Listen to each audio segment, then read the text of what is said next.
À Montpellier, le domaine du Masnouguier permet aussi l'insertion des personnes handicapées. Une dizaine de travailleurs des compagnons de Maglone sont en charge de l'entretien des vignes municipales.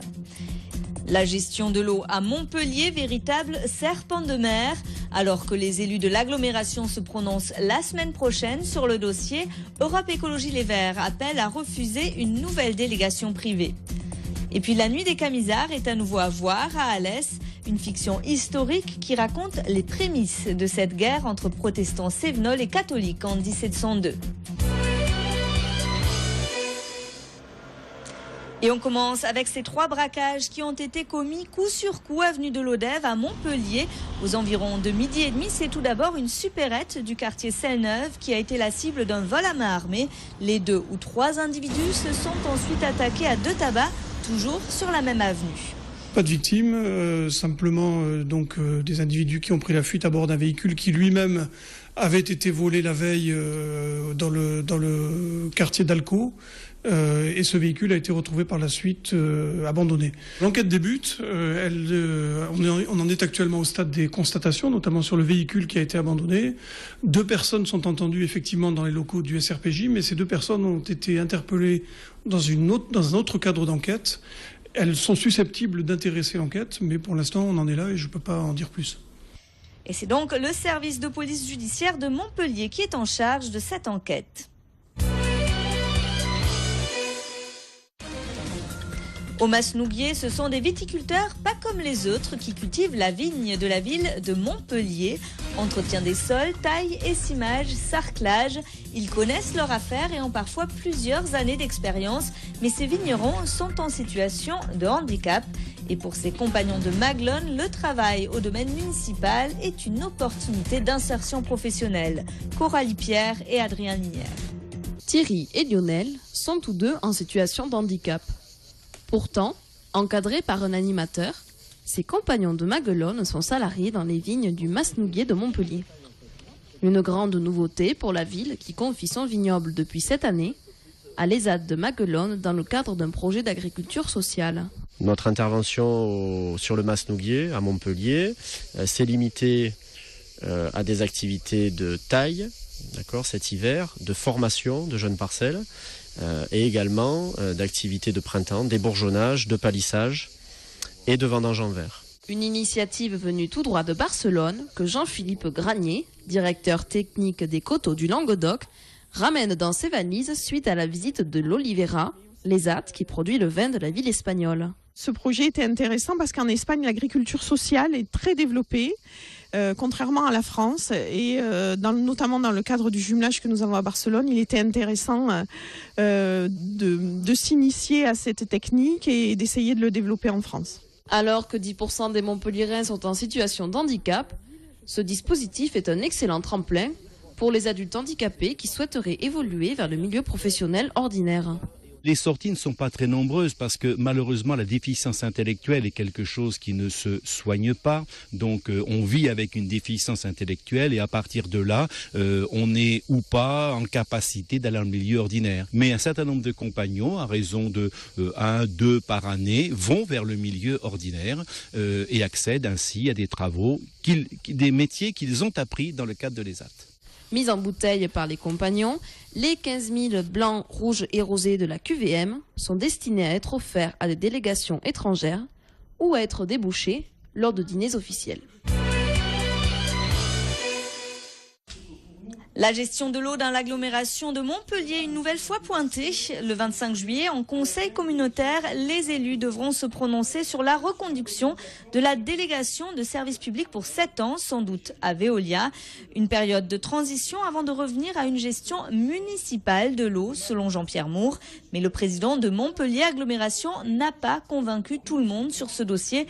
Après les associations d'usagers, aujourd'hui, ce sont Europe Écologie Les Verts, le Front de Gauche et le nouveau parti anticapitaliste qui réclame un retour immédiat à une régie publique municipale. Peut-être qu'il aura une majorité suiviste au conseil d'agglomération, mais c'est une décision qui n'a pas été débattue, qui n'est pas légitime par rapport à ce que veut la population. Je le crois profondément.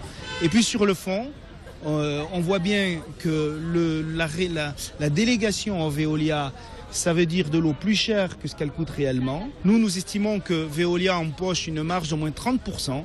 30% qui aurait dû rester aux usagers ou sinon être en partie investi dans un meilleur service de l'eau. Ça n'a pas été le cas. Eh bien, nous aurons un recours démocratique, c'est qu'on en appellera au vrai souverain dans ce pays, qui est le peuple, et qui votera lors des élections municipales pour ceux qui sont pour une régie publique. Et d'autre part, en tant que commune de Grabel, puisque moi j'ai un mandat populaire et pas lui, je vous le signale, puisque nous avons fait voter les citoyens de Grabel, eh bien j'utiliserai tous les recours juridiques pour faire que la volonté des citoyens de Grabel soit entendue. C'est le mandat qu'ils m'ont donné et j'y serai fidèle.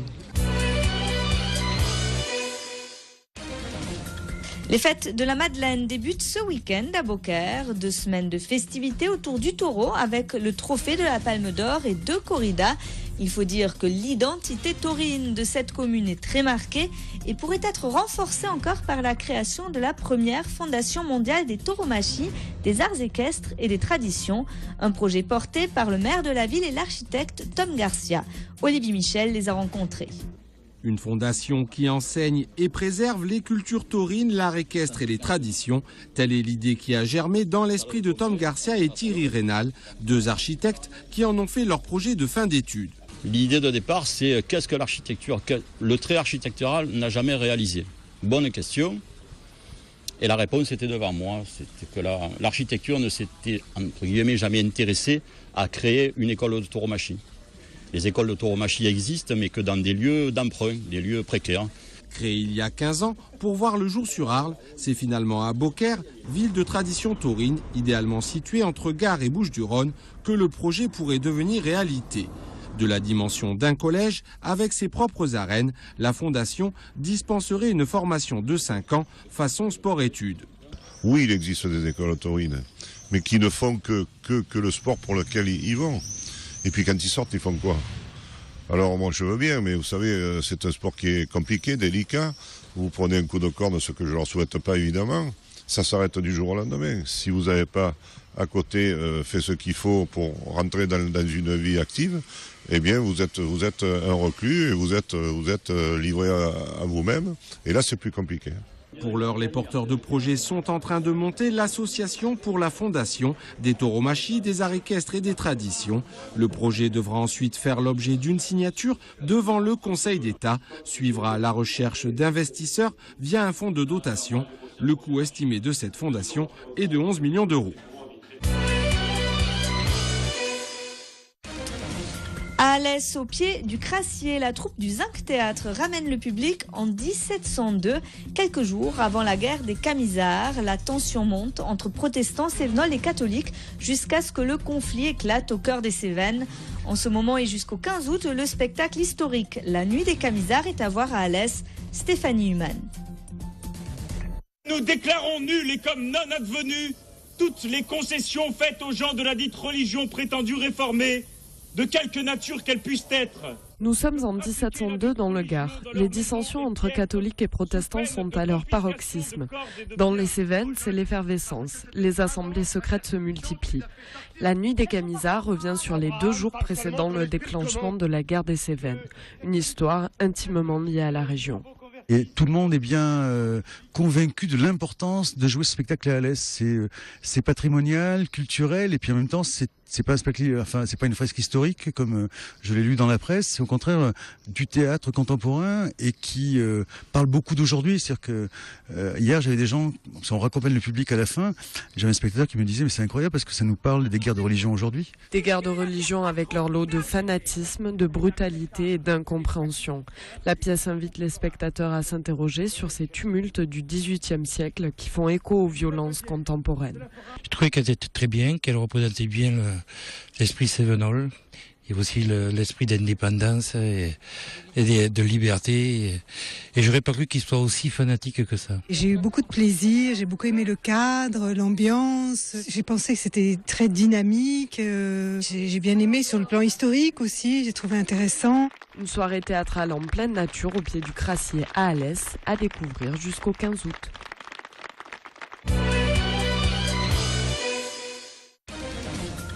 Les œuvres de Paul Signac sont à l'honneur au musée Fabre. Le musée montpelliérain consacre son expo de l'été au fondateur du néo-impressionnisme à l'occasion des 150 ans de sa naissance. Un peintre amoureux de l'eau et de ses reflets.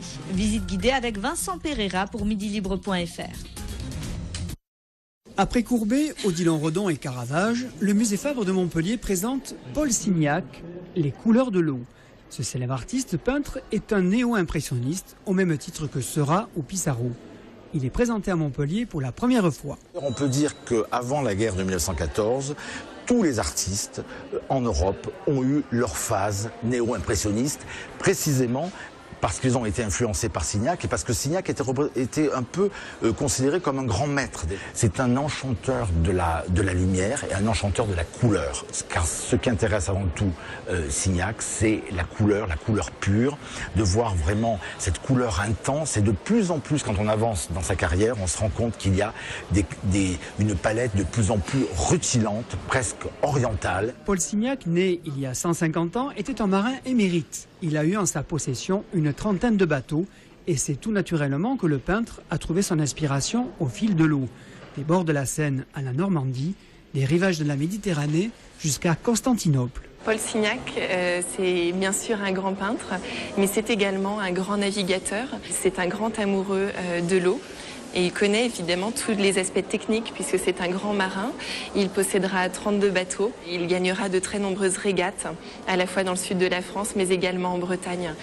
Tableaux et dessins visibles dans l'exposition viennent de musées du monde entier et même de collections privées, prêtées uniquement pour l'étape montpelliéraine. Signac au fil de l'eau est à voir jusqu'au 27 octobre.